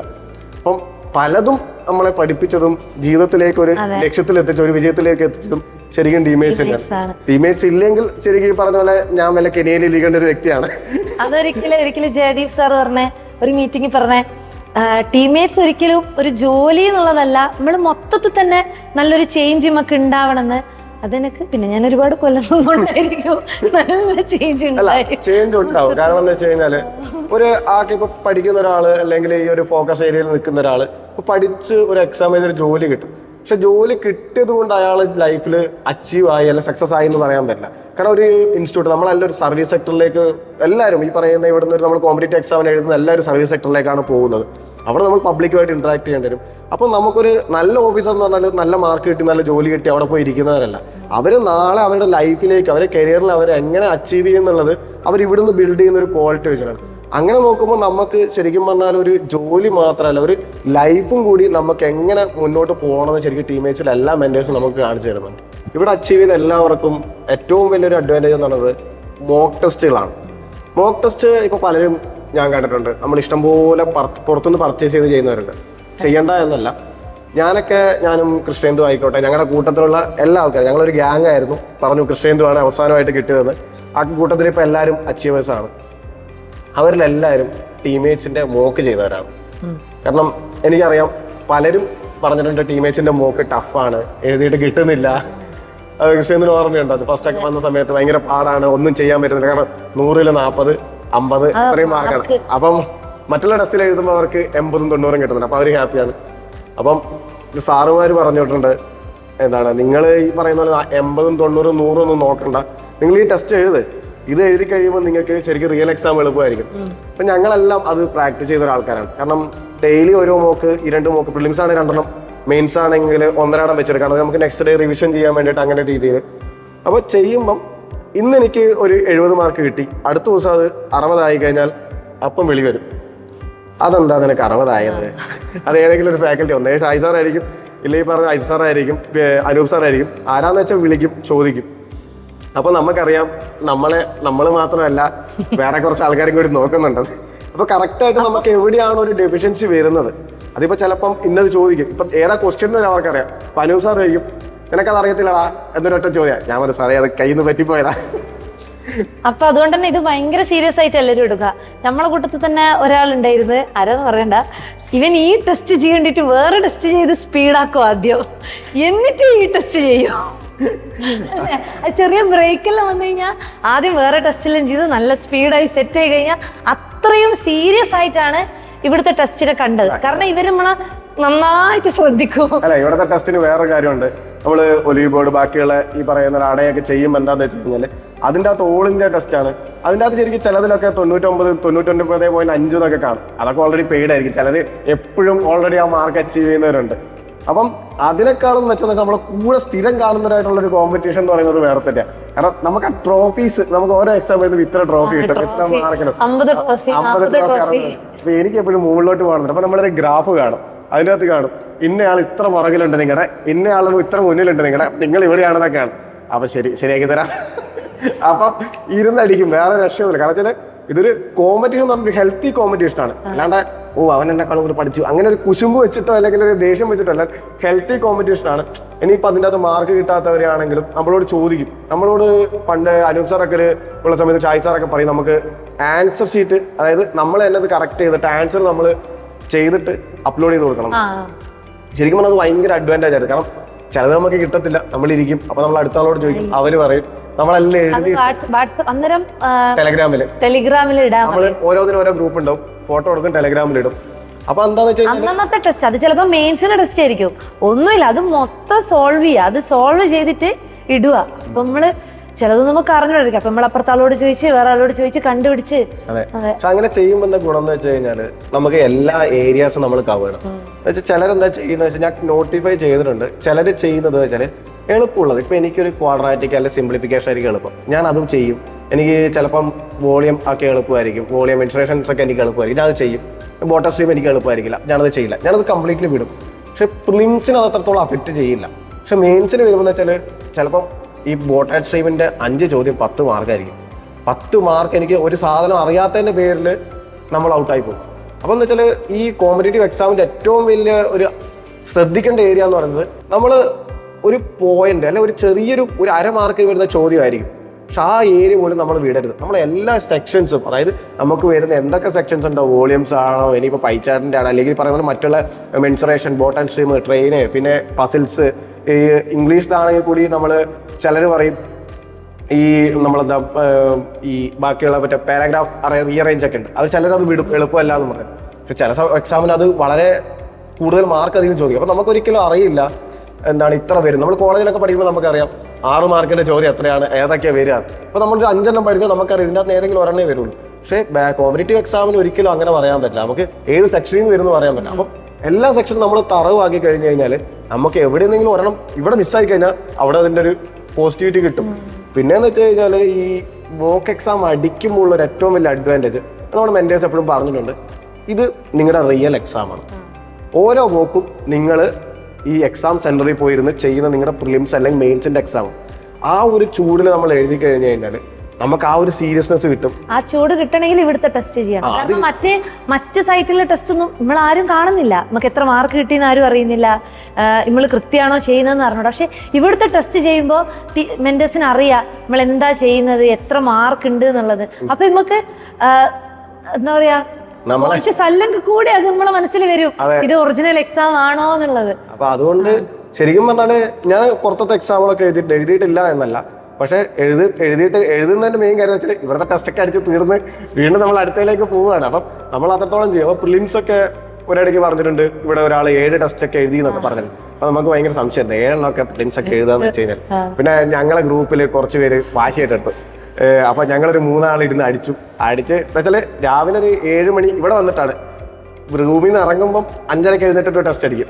എന്നിട്ട് 7-8 മണിക്ക് ഇവിടുന്ന് അടിക്കാൻ തുടങ്ങും. ഇവിടുന്ന് അടിച്ച് രാത്രി 8 മണിക്ക് ഷായി സാർ പൂട്ടും, അതോടെ പോവാ. അതിനുള്ളിൽ അടിക്കും. ഞങ്ങൾ 12 ടെസ്റ്റ് വരെ അടിച്ചിട്ടുണ്ട് ഒരു ദിവസം, 12 പ്രിലിംസിന്റെ മോക്ക് വരെ അടിച്ചിട്ടുണ്ട്. അപ്പം ശരി, സ്റ്റാർട്ടേഴ്സിനല്ല പറയുന്നത്, ഞങ്ങൾ അന്നേരം കുറച്ചും കൂടി ഇതായി. അപ്പോൾ ഞങ്ങൾ അറ്റംപ്റ്റ് ചെയ്യുമ്പോൾ നമ്മളൊരു 80, 85, 90 ആ റേഞ്ച്. അപ്പോൾ നമുക്ക് ചെക്ക് ചെയ്യാനുള്ളത് എറർ എന്ന് പറഞ്ഞാൽ 1-2 എററേ വരുള്ളൂ. ചെക്ക് ചെയ്യാനുള്ള ചോദ്യം എന്ന് വെച്ചാൽ 10-15 ചോദ്യമുള്ളൂ. ഒരു അരമണിക്കൂർ കൊണ്ട് നമുക്ക് ഇവാലുവേഷൻ കഴിയും, ഒരു 5 മിനിറ്റ് ബ്രേക്ക് എടുക്കും, അടുത്ത ടെസ്റ്റ് അടിക്കും. അങ്ങനെ കണ്ടിന്യൂസ് ആയിട്ട് അടിച്ചു. അത് അടിച്ച് ചെയ്യുമ്പോൾ നമുക്ക് വെച്ചാൽ ശരിക്കൊരു സ്പീഡ് അതിപ്പോഴൊന്നുമല്ല തരിക, റിയൽ എക്സാമിന് പോകുമ്പോഴാണ് തരിക. റിയൽ എക്സാമിന് പോകുമ്പോൾ നമുക്ക് പോസ് ചെയ്യാൻ പറ്റില്ല. ഈ പറയുന്ന പോലെ ഞാൻ ഒന്ന് വെള്ളം കുടിച്ചിട്ട് വരാമെന്ന് പറയാൻ പറ്റില്ല. ചിലർ മെയിൻസ് ഒക്കെ എഴുതുമ്പോൾ ഞാൻ കണ്ടിട്ടുണ്ട്, ഇംഗ്ലീഷ് കഴിഞ്ഞ് ഒന്ന് പോസ് ചെയ്ത് ഒന്ന് കറങ്ങിയിട്ടൊക്കെ വരും, എന്നിട്ട് അവർ എന്നിട്ട് ഒന്ന് രണ്ടാമത് അടിക്കും. ഇല്ല ചിലപ്പോൾ ഇന്ന് ഇംഗ്ലീഷ് ചെയ്യും, നാളെ QA അറേഞ്ച് ചെയ്യും, അടുത്ത ദിവസം പോയിട്ട് GA ചെയ്യും. ചിലർ GA എന്താ വെച്ചാൽ സ്കിപ്പ് ചെയ്ത് വിടും. പക്ഷേ GA സ്കിപ്പ് ചെയ്യുമ്പോൾ ഏറ്റവും വലിയ പ്രശ്നം എന്ന് വെച്ച് കഴിഞ്ഞാൽ എക്സാം ഹാളിൽ സ്കിപ്പ് ചെയ്യാനില്ല. അരമണിക്കൂറും 40 ചോദ്യം, 10 മിനിറ്റ് കൊണ്ട് ചോദ്യം ചെയ്ത് കഴിയും. പിന്നെ ഓരോ ചോദ്യം നോക്കുമ്പോൾ ഇത് വായിച്ചതല്ലേ, കുത്തിയേക്കാം, അത് വായിച്ചത്. മുന്നത്തെ പ്രാവശ്യവും വായിച്ചതായിരിക്കും. അതെ, ആദ്യം നമ്മൾ എന്ത് ചെയ്യും, അറിയുന്ന മാത്രം കുത്തും. പിന്നെ ഒരു കറക്കിക്കുത്തലുള്ള ഒരു സെക്ഷൻ വരും ബാക്കിയുള്ള സമയത്ത്. അപ്പം ജയദീപ് സാറൊക്കെ പറഞ്ഞിട്ടുണ്ട്, നിങ്ങൾ ആ പ്രഷർ മെയിൻസ് മോക്ക് അടിക്കുമ്പോൾ അത് ഫീൽ ചെയ്യണം. അപ്പം ഞാനൊക്കെ ഇങ്ങനെ ഇരിക്കാറുണ്ട്. ഇങ്ങനെ ഇരുന്ന് വെച്ചാൽ റൂമിലൊക്കെ ചില സമയത്ത് ഇങ്ങനെ ഇരിക്കാന്ന് വെച്ച് കഴിഞ്ഞാൽ ഒരു മടുപ്പാണ്. കാരണം അരമണിക്കൂർ നമ്മൾ ഒന്നും ചെയ്യാണ്ടിരിക്കും. പക്ഷെ അത് പ്രാക്ടീസ് ചെയ്തു, ഒന്നും ചെയ്യില്ല, അങ്ങനെ ഇരിക്കും. പിന്നെ ഞാൻ ഈ മെയിൻസിന് ചെയ്തൊരു സംഭവം എന്ന് വെച്ച് കഴിഞ്ഞാൽ, ഞാൻ GA കഴിഞ്ഞിട്ട് അടുത്ത സെക്ഷൻ ഏതാണോ അതിലേക്ക് വേണ്ടി പ്രിപ്പറേഷൻ തുടങ്ങും. ഇപ്പോൾ QA ആണോ അല്ല RA ആണോ, അത് ചില എക്സാമിന് മാറ്റം വരും. അത് അടുത്ത് എന്താണോ ഞാൻ വെറുതെ ഇരുന്നൊരു സ്ക്വയറൊക്കെ എഴുതി വെക്കും, ക്യൂബൊക്കെ എഴുതി വെക്കും, ഒന്ന് റിവിഷൻ ചെയ്യും ഞാൻ എഴുതുന്നുണ്ട്. കാരണം സ്ക്രീനിൽ നോക്കിയാൽ ചിലപ്പം പണി കിട്ടും. ഇല്ല ഒന്ന് ആ സമയത്ത് പോയി വാഷ്റൂമിൽ പോകും, ജസ്റ്റ് ആ എക്സാമിൻ്റെ ടൈമിൽ ഒന്ന് പോയിട്ട് വരും, ഒന്ന് ഫ്രഷ് ചെയ്യും. ഒന്നും പറ്റിയില്ലെങ്കിൽ ഞാൻ അവിടെ കുറച്ച് കിടക്ക വെക്കണേ. കാരണം നമുക്ക് ആ ടൈം എന്ന് വെച്ച് കഴിഞ്ഞാൽ നമുക്ക് ഏറ്റവും കൂടുതൽ നെഗറ്റീവ് പറ്റാനുള്ളൊരു സമയമാണ് മെയിൻസിൽ GA. കാരണം എനിക്ക് ഒരു എക്സാം കിട്ടാതെ പോയത് ഞാൻ കറക്കി കുത്തിക്കൊണ്ടാണ്. കാരണം കറക്കി കുത്തിക്കുക എന്ന് പറഞ്ഞത് പോസിബിലിറ്റി 5 എണ്ണത്തിൽ ഒരെണ്ണം ശരിയാവും. അതായത് 1/5 ആണ് പോസിബിലിറ്റി പാസ്സാവാനുള്ളത്. അപ്പോൾ അത് എന്ന് പറയുന്നത് വളരെ വളരെ കുറവാണ്. അപ്പം നമ്മൾ ചെയ്യാതിരുന്നു കഴിഞ്ഞാൽ നമുക്ക് 0.25 + 1.25 ആണ് നമുക്ക് കിട്ടുന്നത്. അപ്പം ചിലത് ആ എക്സാം എനിക്ക് പോയത് 0.5 അന്ന് ഞാൻ 2 ചോദ്യം കുത്തിയിലായിരുന്നെങ്കിൽ ചിലപ്പോൾ എനിക്കത് കിട്ടിയെന്ന് പറയും. ശരി, ഇപ്പോഴാ റിഗ്രറ്റ് ഇല്ല. അതിൽ നമ്മൾ ആ ഒരു ഫെയിലിയർ ഉൾക്കൊണ്ട് നമ്മളത് അടുത്ത എക്സാമിൽ ഇംപ്ലിമെന്റ് ചെയ്തപ്പോൾ അതിനേക്കാളും ബെറ്റർ ഒരു ജോബ് ഇവിടെ കിട്ടി. പിന്നെ നമ്മൾ ഒരു എക്സാം കിട്ടി, നമ്മളൊരു ഡെസ്റ്റിനേഷൻ എപ്പോഴും ഒരു ഫൈനലൈസ് ചെയ്യണം. നമ്മൾ ഡെസ്റ്റിനേഷൻ എന്ന് വെച്ചാൽ ഇപ്പം എനിക്ക് ഏതെങ്കിലും ഒരു എക്സാം എന്തെങ്കിലും കിട്ടിയാൽ മതി എന്ന് വിചാരിക്കുന്നവരുണ്ട്. മന്നി എന്തെങ്കിലും ഒരെണ്ണം കിട്ടിയാൽ മതി. പക്ഷെ കിട്ടിക്കഴിഞ്ഞ് ചിലർ അതിൻ്റെ അകത്ത് തന്നെ ഒതുങ്ങിപ്പോകും. എനിക്ക് ഏറ്റവും വലിയ ഡ്രീം ആയിരുന്നു SBI എന്ന് പറയുന്നത്. അപ്പം എനിക്ക് ഏറ്റവും വാശിയായിരുന്നു SBIയിൽ കയറുന്നത്. ഞാൻ ജോലി കിട്ടിയിട്ടുള്ളൂ. ഞാനിവിടെ ചേഞ്ച് വാങ്ങാൻ കൂടി SBIയിൽ കയറിയിട്ടില്ല. സത്യം അതാണ്. എൻ്റെ ഫസ്റ്റ് അക്കൗണ്ട് ഓപ്പണിംഗ് ഞാൻ LH ട്രിവാൻഡ്രത്ത് പോയിട്ട് എൻ്റെ ജോയിനിങ് ടൈമിൽ അവിടുത്തെ HR പറഞ്ഞു അക്കൗണ്ട് വേണം SBI ഉണ്ടോ ഇല്ല, ഇപ്പോൾ തൊട്ടപ്പുറത്ത് ബ്രാഞ്ച് ഉണ്ട് അവിടെ പോയി അക്കൗണ്ട് എടുത്തോ. എൻ്റെ ജോയിനിങ്ങിനാണ് ഞാൻ ഫസ്റ്റ് SBI അക്കൗണ്ട് എടുക്കുന്നത്. എനിക്ക് IOB കിട്ടിയായിരുന്നു, ആദ്യം കർണാടകത്തിലായിരുന്നു. ഞാൻ അവിടെ കിട്ടി, ജോലി കിട്ടി കഴിഞ്ഞിട്ട് കൃഷ്ണേന്ദുവിനൊക്കെ അറിയാം, ഞങ്ങൾ അന്നേരം പ്രിപ്പറേഷൻ ഉണ്ടായിരുന്നു ഞങ്ങളുടെ ടീമിൽ കുറച്ച് പേരൊക്കെ. അപ്പം 4:45 5 മണിയാകുമ്പോൾ അവിടെ ബ്രാഞ്ച് കൂട്ടും. 5 മണിക്ക് ബ്രാഞ്ച് കൂട്ടി കഴിഞ്ഞാൽ പിറ്റേ ദിവസം രാവിലെ 9:30 വരെ ആ റൂമിൻ്റെ അകത്ത് ഇരുന്ന് പ്രിപ്പയർ ചെയ്യുകയാണ് ചെയ്യുക. അങ്ങനെ ചെയ്തപ്പോഴത്തേക്കും അച്ചീവ്മെന്റ് 1 2 അല്ല 4 കൂടെ പോന്നു. അപ്പം അതിൻ്റെ അകത്ത് ഏറ്റവും ഇഷ്ടപ്പെട്ടത് എനിക്ക് SBI ആയിരുന്നു. SBI എന്ന് പറയുമ്പോൾ എനിക്ക് ഭയങ്കര പേഴ്സണലി ആൻഡ് ഇമോഷണലി ഭയങ്കര അറ്റാച്ച്മെന്റ് ഉള്ള ഒരു ഇൻസ്റ്റിറ്റ്യൂട്ടാണ്. അപ്പം അത് ഞാൻ വേറൊന്നും നോക്കിയില്ല, ഞാനത് ചൂസ് ചെയ്തു. അപ്പം എപ്പോഴും എനിക്ക് ഇവിടെ കിട്ടിയവരോട് പറയാനുള്ളത്, നമുക്ക് ഒരു ഡെസ്റ്റിനേഷൻ എയിം ചെയ്യണം, നമ്മളത് ഒന്ന് ഫൈനലൈസ് ചെയ്യണം. എനിക്ക് ഇന്നത് കിട്ടിയിട്ടേ ഞാൻ നിർത്തുമെന്ന്. ഏതെങ്കിലും ഒരെണ്ണം കിട്ടി നിർത്തി കഴിഞ്ഞ് കഴിഞ്ഞാൽ കുറേ കഴിയുമ്പോൾ നമുക്ക് കുറ്റബോധം വരും. അപ്പോഴത്തേക്കും നമ്മുടെ ഏജ് കഴിയും, നമുക്ക് പിന്നെ എക്സാം പ്രിപ്പയർ ചെയ്യാൻ പറ്റില്ല. ചില നിർത്തിപ്പോയവരുണ്ട് ഇവിടുന്ന്. നിർത്തിപ്പോയവരോട് എനിക്ക് ഈ പറയുന്നതെന്ന് വെച്ച് കഴിഞ്ഞാൽ, അവരൊക്കെ ആ ഒരു പോയിന്റാണ്, ഫിനിഷിംഗ് ലൈനിൻ്റെ തൊട്ടടുത്തെത്തിയിട്ടാണ് അവർ നിർത്തുന്നത്. അപ്പം അവരൊക്കെ അവർ പറ്റാത്തത് കൊണ്ടല്ല, അവർ മെയിൻസിൽ എഴുതുന്നതിൽ എന്തോ ഒരു ഡിഫക്റ്റ് ഉണ്ട്. ഇപ്പം കൃഷ്ണേന്ദു ചെയ്യുന്ന സമയത്ത് കൃഷ്ണേന്ദു ചില സമയം എന്നോട് ദേഷ്യം വരും. ഞാൻ പറയും നീ മെയിൻസ് എഴുതുന്നത് ശരിയല്ല. അപ്പത്തേക്ക് എന്നോട് പറയും നിനക്ക് 2-3 ജോലി കിട്ടിയത് അതുകൊണ്ട് നിനക്ക് അങ്ങനെ പറയാം. പക്ഷെ ശരിക്കും അതല്ല. ആദ്യം എന്നോട് ഇവൻ ചോദിക്കാം ബ്രേക്ക് എടുക്കാണ്ട് ഒറ്റയിരിപ്പിനാണ് ചെയ്തത്. അത് കേൾക്കുമ്പോഴേ എനിക്ക് ദേഷ്യം വരും. പിന്നെ ഞാൻ അങ്ങനെ ചെയ്തു തുടങ്ങി. ബ്രേക്ക് എടുക്കാണ്ട് ഞാൻ ആദ്യം പറഞ്ഞത് QA ചെയ്യും, ഒന്ന് നടന്ന് വെള്ളമെല്ലാം കുടിച്ച് വന്ന് 6 ചെയ്യും, പിന്നെ ഒറ്റയിരിപ്പിന് ചെയ്തു തുടങ്ങി മെയിൻസ്. അല്ല, ഞാൻ കൃഷ്ണേന്ദ്രനോട് ചോദിക്കണം. പിന്നെ ഞാൻ കൃഷ്ണേന്ദ്രന്റെ പേപ്പർ ചിലപ്പോൾ ഇവാലുവേറ്റ് ചെയ്ത് നോക്കാറുണ്ട്, ഒന്ന് ജസ്റ്റ് ഓടിച്ചു നോക്കും. അപ്പം നമുക്ക് എങ്ങനെയാ വെച്ചാൽ ഈ ക്വസ്റ്റ്യൻ സെലക്ട് ചെയ്ത് കഴിഞ്ഞാൽ നമുക്കറിയാൻ പറ്റും ഏത് ക്വസ്റ്റ്യൻ ആണ് എളുപ്പം എന്നൊക്കെ. അപ്പം അങ്ങനെ ചെയ്ത് കഴിഞ്ഞാൽ നമുക്ക് കൂടുതൽ മാർക്ക് കിട്ടും. കാരണം അത് എൻ്റെ റിയൽ ലൈഫ് എക്സാമിനേഷൻ എന്ന് എന്നെ പഠിപ്പിച്ചൊരു കാര്യമാണ്. നമ്മൾ ചൂസിങ് ഓഫ് ക്വസ്റ്റ്യൻസ് എന്ന് പറയുന്നത് അത് ശരിക്കും നമ്മൾ ചെയ്യണം. അത് ചെയ്യുന്നതൊക്കെയാണ്, ഇതൊക്കെയാണ് ശരിക്കും പറഞ്ഞ ടിപ്സ്. ഇപ്പൊ പഠിക്കാൻ നമുക്ക് ഈ പറയുന്ന പോലെ കുത്തി ഇരുന്ന് പഠിച്ച് ആർക്ക് വേണം കുറേ പഠിച്ചിട്ട് പോവാം. GA വേണമെങ്കിൽ നന്നായിട്ട് GA പഠിക്കുന്ന ഒരാളാണ് 6 മാസം GA പഠിക്കാം. പക്ഷെ GA പഠിച്ച് പോകുന്നൊന്നുമല്ല. പണ്ടത്തെ GA എന്നൊക്കെ വെച്ച് കഴിഞ്ഞാൽ ഒരു ചോദ്യം 5 ഓപ്ഷൻ അതായിരുന്നു. ഇപ്പൊ അങ്ങനെയല്ല, ഒരു ചോദ്യം 5 സബ് ഓപ്ഷൻ വരുന്നത് ക്വസ്റ്റ്യന്റെ option A and B, B only, C only. അപ്പം അതിനെപ്പറ്റിയും കൂടി അറിയണം. ടെസ്റ്റ് ചെയ്താൽ മാത്രമേ അത് വരണം. അത് നമ്മൾ ഒരു എക്സാം ചിലത് ഇപ്പൊ കാണാം, എങ്ങനെ ക്വസ്റ്റ്യൻ അപ്രോച്ച് ചെയ്യാന്ന് പറഞ്ഞിട്ടല്ല ഓരോരുത്തർ ഇടുന്ന യൂട്യൂബിലെല്ലാം കാണാം. പക്ഷെ അതൊന്നും കണ്ടുകൊണ്ട് അത് കിട്ടൂല. അത് നമ്മൾ ചെയ്ത് തന്നെ വരേണ്ട ഒരു സംഗതിയാണത്, എങ്ങനെ നമ്മൾ ക്വസ്റ്റ്യൻ ചൂസ് ചെയ്യണം എന്നുള്ളത്. പിന്നെ നമ്മളോട് എപ്പോഴും പറയാറുള്ളത് ഒരെണ്ണത്തിൽ സ്റ്റിക്ക് ഓൺ ചെയ്യാം. അതാണ് എപ്പോഴും. കാരണം ഇവിടെ ഒരു ഇൻസ്റ്റിറ്റ്യൂട്ട് ഉണ്ട്, നമ്മളിപ്പോൾ ടീമേറ്റ്സ് പഠിക്കുകയാണ്. ഇപ്പൊ നമ്മൾ ചിലർ പറയും അപ്പുറത്തെ ഇൻസ്റ്റിറ്റ്യൂട്ട് അടിപൊളിയാ, അവിടെ സെറ്റപ്പ് ആണെന്നൊക്കെ പറയും. നമ്മൾ അങ്ങോട്ട് ചെല്ലും, അവിടെ ചെന്ന് കുറച്ച് കഴിയുമ്പോൾ നമുക്കൊന്നും കിട്ടത്തില്ല. അപ്പോൾ ഇവിടെ അടുത്ത ഇൻസ്റ്റിറ്റ്യൂട്ട് അടിപൊളിയാന്ന് പറഞ്ഞാൽ നമ്മൾ അങ്ങോട്ട് പോകും. അങ്ങനെ പോകുന്നവരെന്താ വെച്ച് കഴിഞ്ഞാൽ പോയിക്കൊണ്ടിരിക്കുകയുള്ളൂ, എവിടെയും കിട്ടില്ല. അപ്പോൾ നമ്മളെന്താണെന്ന് വെച്ച് കഴിഞ്ഞാൽ, കാരണം ഞാൻ സിവിൽ സർവീസിൻ്റെ ആ ഒരു മാഡം പറഞ്ഞാണ് ഞാൻ പറയുന്നത്. കാരണം വെച്ചാൽ പുള്ളിക്കാർ പറഞ്ഞത് ഈ ഒരു കൊല്ലം കൊണ്ട് ഞാൻ എഴുതും, ഈ ഒരു കൊല്ലം കൊണ്ട് കിട്ടും, അതാണ് പറഞ്ഞത് എയിം. അവരിരുന്ന് പഠിച്ചു, അതിനുവേണ്ടി പ്രിപ്പയർ ചെയ്തു, അതിനുവേണ്ടി ഒറ്റ സ്ഥലം മാത്രമേ നോക്കിയുള്ളൂ, വേറെ ഒന്നും നോക്കിയിട്ടില്ല. അതിപ്പോൾ നമ്മൾ ഇവിടെ ഇരിക്കുകയാണെങ്കിൽ നമ്മൾ മാക്സിമം ഈ പറയുന്ന പോലെ ഇവർ പ്രൊവൈഡ് ചെയ്യുന്ന ടെസ്റ്റ് എന്ന് പറയുന്നത് ഇവർ തന്നെ അത് ഇവാലുവേറ്റ് ചെയ്തിട്ട് തരുന്നതാണ്. അപ്പോൾ അവർക്കറിയാം അത് എത്രത്തോളം ചെയ്യാൻ പറ്റും കാര്യങ്ങളൊക്കെ. മറ്റുള്ളതെന്ന് വെച്ച് കഴിഞ്ഞാൽ അവർ തരുന്ന ഇപ്പം മറ്റുള്ള ആപ്പുകളിലൊക്കെ നമ്മൾ ചെയ്യുമ്പം അതിൻ്റെ സൊല്യൂഷൻ നമ്മൾ നോക്കുമ്പം അത് ഒരു കൺവെൻഷണൽ മെത്തേഡിലാണ് അവർ ചെയ്യുന്നത്, ഒരു ഈസി മെത്തേഡല്ല. പക്ഷെ നമുക്ക് ഇവിടെ ഈസി മെത്തേഡ് കിട്ടും. ഷായ് സാറിന്റെ ഒരു ഇതുണ്ടായിരുന്നു, നമ്മൾ പസിലൊക്കെ 10 തവണ ചെയ്യണം എന്നൊക്കെ പറഞ്ഞിട്ട്. പലരും പറയുമ്പം ഈ പറയുന്ന പോലെ ഇത് ചെയ്തിട്ട് 10 തവണ ഞാൻ ഇപ്പൊ ചെയ്തു. ഇത് ഒരു ബസ്സിൽ 5 തവണയും 10 തവണ എങ്ങനെയാ ചെയ്യുക, നമുക്ക് മനസ്സിലുണ്ടാവില്ലേ. അപ്പോഴാണ് ഇവൻ പറഞ്ഞത് അതിപ്പോ ഒരു വട്ടം വരച്ചിട്ട് ചെയ്യുമ്പോൾ നമ്മള് ഇവിടുന്നല്ല, ഇന്നിപ്പോ ഇവിടുന്ന് അതോ ഇപ്പൊ ഒരു ഫസ്റ്റ് ടൈം നമ്മൾ ഇവിടുന്ന് സ്റ്റാർട്ട് ചെയ്തെങ്കിൽ അടുത്ത പ്രാവശ്യം നമ്മൾ ഇപ്പുറത്തുനിന്ന് സ്റ്റാർട്ട് ചെയ്യണം. പക്ഷെ ഈ പറയുന്ന പോലെ ഞാൻ കൂടുതലും എനിക്ക് ഇവർ പറയുന്നത് ഞാൻ കൂടുതൽ ഫോക്കസ് ചെയ്തില്ല. ഞാൻ മറ്റുള്ള ആപ്സ് ഒന്നും യൂസ് ചെയ്തിട്ടില്ല. ടെസ്റ്റുകൾക്ക് ബാക്കിയുള്ളത് ചിലപ്പം ഇവിടുന്ന് കഴിഞ്ഞതിന് ശേഷം ചെയ്തിട്ടുണ്ടെങ്കിലും ഞാൻ ശരിക്കും ടീംമേറ്റ്സിന്റെ പ്രൊഡക്റ്റ് എന്ന് തന്നെ പറയാം. അതിന്റെ അപ്പുറത്തോട്ട് എനിക്ക് വേറെ ഒന്നും പറയാനില്ല. കാരണം എന്നോട് എല്ലാവരും പറയും എനിക്ക് വീട് കഴിഞ്ഞാൽ അടുത്ത വീട് ടീംമേറ്റ്സ് ആണെന്ന് പറയും. അങ്ങനെയായിരുന്നു. അപ്പൊ അതുകൊണ്ട് തന്നെ ഞാൻ ഇവിടുത്തെ കാര്യങ്ങളൊക്കെ ചെയ്യുന്ന സമയത്ത് ആ ഒരു ഇതിലാണ് നോക്കുന്നത്. കാരണം വെച്ചാൽ പസിൽ ഷായ് സാർ പറഞ്ഞു, അപ്പൊ നമുക്ക് എപ്പോഴും ഒരു ക്യൂരിയോസിറ്റി ഉണ്ടാവുമല്ലോ, ഇത് ചെയ്താൽ നന്നാവുമോ, ഇതെന്താ പരിപാടി എന്ന് അറിയണല്ലോ. അപ്പൊ അതിന്റെ ഒരു ഇതില് ഞാൻ ചെയ്ത് നോക്കിയിട്ടുണ്ട്. അപ്പൊ നമ്മൾ ഫസ്റ്റ് ഒരു 4 മിനിറ്റ് എടുക്കുന്ന സാധനം ഒരു 2.5 മിനിറ്റ് ഒക്കെ ആയിട്ട് കുറയും ലാസ്റ്റ് എത്തുമ്പോൾ. പിന്നെ ഷായ് സാർ പറഞ്ഞിട്ട് നന്നായിട്ട് പ്രാക്ടീസ് ചെയ്ത് കഴിഞ്ഞാൽ നമുക്ക് ഒരു 3 ഓപ്ഷൻ വന്നാൽ നമുക്ക് അറിയാൻ പറ്റും ഇതിലേതാണ്. പക്ഷെ അത് റിയൽ ആണ്. കാരണം എനിക്ക് മെയിൻസിനൊക്കെ എന്ന് വെച്ച് കഴിഞ്ഞാൽ എനിക്ക് 2 ഓപ്ഷൻ വരുമ്പോൾ ഓൾറെഡി നമുക്കറിയാം ഇതാണ് ശരി ഉത്തരം വരിക. പക്ഷെ അപ്പൊ നമുക്ക് അതും കൂടി ചെയ്ത് കഴിഞ്ഞാൽ പെട്ടെന്ന് നമുക്ക് ആൻസർ കിട്ടും. മറ്റുള്ളവർ ഒരു 10 എണ്ണം 15 എണ്ണം ചെയ്യുന്ന സമയത്ത് നമുക്ക് 2 പോസിബിലിറ്റി ചെയ്യാൻ പറ്റും, 2 അല്ലെങ്കിൽ 4 പോസിബിലിറ്റി, അതിന്റെ പുറത്തോട്ട് ചെയ്യണ്ട. കാരണം സാറ് പറഞ്ഞിട്ടുണ്ട് പോയിന്റ് ഒക്കെ നോട്ട് ഡൗൺ ചെയ്യുക. ഇംഗ്ലീഷിൽ അജിത് സാർ പറഞ്ഞിട്ടുണ്ട് നമ്മൾ ക്വസ്റ്റ്യൻ ഒന്ന് റീഡ് ചെയ്തിട്ട് ആൻസർ മെയിൻസിൽ ഒന്ന് വായിച്ചോക്കെ. ഈ പാരാഗ്രാഫ് ഒക്കെ ചെയ്യുമ്പോൾ ക്വസ്റ്റ്യൻ വായിക്കുക, അതിനുശേഷം പാരാഗ്രാഫിലോട്ട് പോകുമ്പോൾ നമുക്ക് കുറച്ചും കൂടി എളുപ്പമായിരിക്കും. അതിന്റെ ഏറ്റവും വലിയ നമ്മളെ സഹായിച്ച സാധനം എഡിറ്റോറിയലാണ്, ഹിന്ദു എഡിറ്റോറിയൽ സെക്ഷൻ. അതൊക്കെ ഭയങ്കര ഹെൽപ്ഫുൾ ആയിരുന്നു. അത് ഇംഗ്ലീഷ് ഇമ്പ്രൂവ് ചെയ്യാൻ, നമ്മളെ കോൺഫിഡൻസ് ഇമ്പ്രൂവ് ചെയ്യാൻ എല്ലാം ഹിന്ദു എഡിറ്റോറിയലിന്റെ ആ ക്ലാസ്. ആദ്യമൊക്കെ മൈക്ക് തുറന്ന് സംസാരിക്കുക എന്ന് പറയുന്നതല്ല ഭയങ്കര മടിയായിരുന്നു. ഒന്നാമത് ഇംഗ്ലീഷ് സംസാരിക്കണം, പക്ഷെ പിന്നെ അതൊന്നും പ്രശ്നമല്ല. അത് നമ്മൾ പല ഭാഷകളും നമ്മൾ സംസാരിക്കാൻ പറ്റാത്തതിന്റെ മെയിൻ കാര്യം നമുക്ക് അതിൻ്റെ അകത്ത് വൊക്കാബ്സ് ഇല്ലാത്തതുകൊണ്ടാണ്. അപ്പോൾ വൊക്കാബ്സ് ഉണ്ടെങ്കിൽ ഗ്രാമർ ഓട്ടോമാറ്റിക്കായിട്ട് കയറി വരും. ഇപ്പം ഞാൻ കർണാടകത്തിലായിരുന്നു എൻ്റെ IOB ആദ്യം ഉണ്ടായിരുന്നു. അവിടെ പോയിട്ട് ഫേസ് ചെയ്ത് വെച്ചാൽ നമ്മൾ ഗ്രാമർ അല്ല, അവിടെ നമുക്ക് വാക്കറിഞ്ഞാൽ മതി. വാക്കറിഞ്ഞാൽ നമുക്ക് പറഞ്ഞ് പഠിപ്പിക്കാം അവരെ. അപ്പോൾ വാക്കുകളാണ് എപ്പോഴും ഒരു ലാംഗ്വേജിന്റെ ബേസ് എന്ന് പറയുന്ന സാധനം. ഇപ്പം ഇംഗ്ലീഷിൽ അതേപോലെ നമുക്കൊരു സെന്റൻസ് ഒരു മീനിങ് ചിലപ്പം അതിന് തന്നെ പല സിറ്റുവേഷനിൽ പല മീനിങ് ആയിരിക്കും. നമ്മൾ ഏതെങ്കിലും ഒരു മീനിങ് പഠിച്ചിട്ടായിരിക്കും ആ ആൻസർ ചെയ്യുന്നത്, ചിലപ്പോൾ അത് തെറ്റായിരിക്കും. അപ്പോൾ നമ്മൾ ഇതൊക്കെ പഠിച്ചു കഴിഞ്ഞ് കഴിഞ്ഞാൽ ശരിക്കും പറഞ്ഞാൽ നമുക്ക് ത്രൂ ഔട്ടായിട്ടങ്ങ് അച്ചീവ് ചെയ്ത് പോവാം. നമുക്കൊരൊറ്റ ഗ്യാപ്പിൽ തന്നെ ശരിക്കും പറഞ്ഞാൽ ഇവിടുന്ന് ക്രാക്ക് ചെയ്തിട്ട് ജോലിയായിട്ട് പോകും.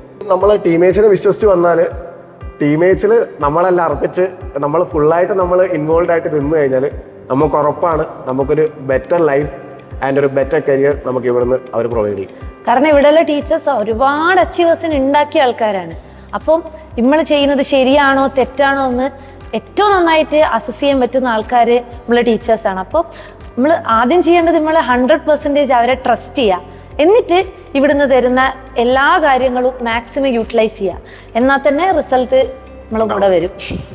ഒരാൺകുട്ടിയായാലും പെൺകുട്ടിയായാലും നമ്മൾ ഫിനാൻഷ്യലി ഇൻഡിപെൻഡൻ്റ് ആവുക, അതുപോലെ ഒരു ജോലി എന്നെല്ലാം പറയുന്നത് എല്ലാവരുടെയും ഒരു ലക്ഷ്യവും സ്വപ്നമാണ്.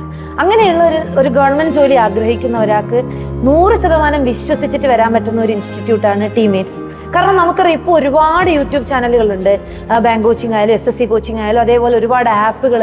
അതിൽ നിന്നെല്ലാം കൃത്യമായിട്ടുള്ളതാണോ നമുക്ക് കിട്ടുന്നതെന്ന് നമുക്കറിയില്ല, അത് ശരിയാണോ തെറ്റാണോ എന്നൊന്നും. കാരണം എല്ലാവരും തുടക്കക്കാരല്ലേ. അതുകൊണ്ട് തന്നെ നമ്മൾ ടീമേറ്റ്സിലേക്ക് വരുമ്പോൾ നമുക്ക് കൃത്യമായിട്ടുള്ള ഗൈഡൻസ് അവർ തരും, കൃത്യമായിട്ടുള്ള സ്ട്രാറ്റജി തരും. അങ്ങനെ അതൊക്കെ തരുന്നത് കൊണ്ട് തന്നെ നമുക്ക് ഇപ്പം എന്നെയും ശ്രീജിത്തിനെയും പോലെ നമുക്ക് എല്ലാവർക്കും ആ ഒരു വിജയത്തിലേക്ക് എത്താൻ സാധിക്കും. വിജയ വഴിയിലൂടെ നമുക്ക് യാത്ര തുടരാൻ സാധിക്കും. Thank you teammates. Thank you teammates.